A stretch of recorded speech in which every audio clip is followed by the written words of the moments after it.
This is Glistening with Swift Mind Care. The DSM-5, the Diagnostic Manual for Mental Health Professionals that we use, describes autism through deficits. Specifically, it talks about impairments in social communication. For decades, the medical model has been used as one baseline, the neurotypical way of doing things. Anything different from that gets labeled as broken. But here's what is actually happening. Autism isn't a communication deficit. It's a communication difference, and that difference matters. I'm Rochelle Goldenberg. I am a clinical social worker with Swift Mind Care, which is my practice here in California. I am a social worker and I like to work with people who are autistic. I'm autistic myself. I specialize in working with neurodivergent adults, people navigating autism, ADHD, and the complexity of being wired differently in a world built for somebody else. Today, what I want to do is challenge something that you've probably heard, that autistic people have a communication problem. Guess what? We don't. When you look at how autism is officially defined in the DSM-5, that manual that clinicians rely on, you'll see language about deficits and social communication impairments. That framing came from somewhere. For a long time, medicine treated the neurotypical communication as the gold standard, the only acceptable way to be. Anything that deviated got marked as wrong. But that's not the full picture. Autism isn't a broken version of how people talk. It's a different way altogether, and understanding that difference, it changes everything. Check out the thing here. There's a traditional view where it's the deficit model, where there are neurotypical norms over here and the autistic deficit, right? It views the failure of the communication as internal to the autistic experience. But the modern view is peer-to-peer communication, neurotypical pairs talking to each other versus autistic pairs talking to each other really don't have a problem. It's the double empathy gap, which we'll talk about, that is a miscommunication when styles clash and when there is a rupture in the ability to communicate.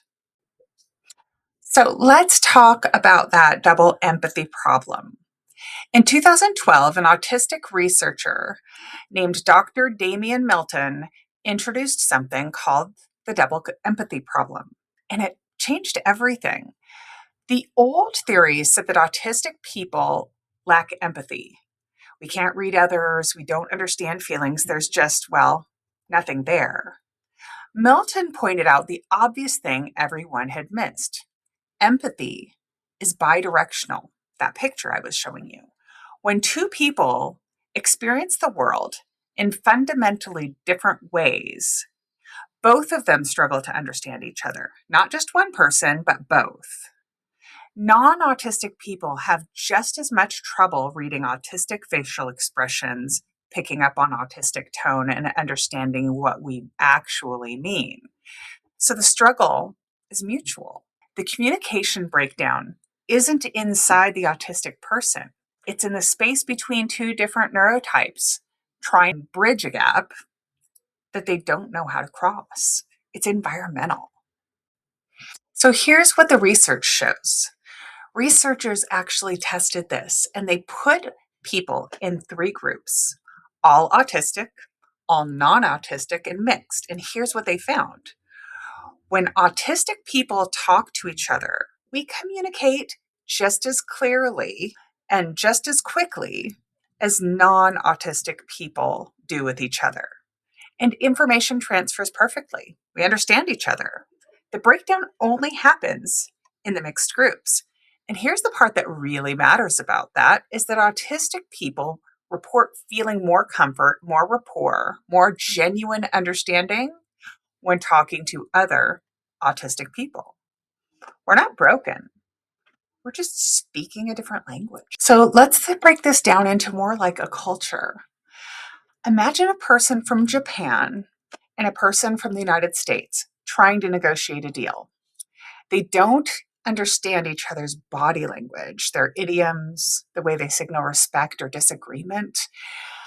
They're going to understand each other a lot. And we don't say that one of them has a social deficit. We say they're from different cultures. Autistic communication is its own culture. We tend to value directness over hints. We share knowledge intensely about things we care about. We're comfortable in parallel play, just existing together without the forced small talk. These are not broken versions of neurotypical communication. They're just a different operating system. It's just different. That's all. Kind of like a Mac and a PC. You see, this matters for everyone. It matters for clinicians and educators, managers, parents, community members, and neighbors. It means that we need to stop trying to fix autistic people. Stop asking us to mask, to perform, to make the majority comfortable at the cost of our own exhaustion. Instead, let's share the responsibility of communication. We can create spaces where different brains can actually work together without one side always having to translate. That's when people thrive, all neurotypes, when we create environments where we listen and we don't assume. If this resonates, go ahead and like this video. Subscribe for more on neurodiversity, autism, and how to work with your brain instead of against it. But if you visit my website, you can learn more about working with neurodivergent folks or even explore resources for yourself. And if you're in California and you are looking for neurodivergent therapy, look me up. Glistening with Swift Mind Care is an informational series to help you understand how to better care for your brain. Swift Mind Care offers neuroaffirming therapy and neurofeedback for neurodivergent adults and people who've spent a lifetime being told they just need to try harder. Visit our website and read our publications at www.swiftmind.care.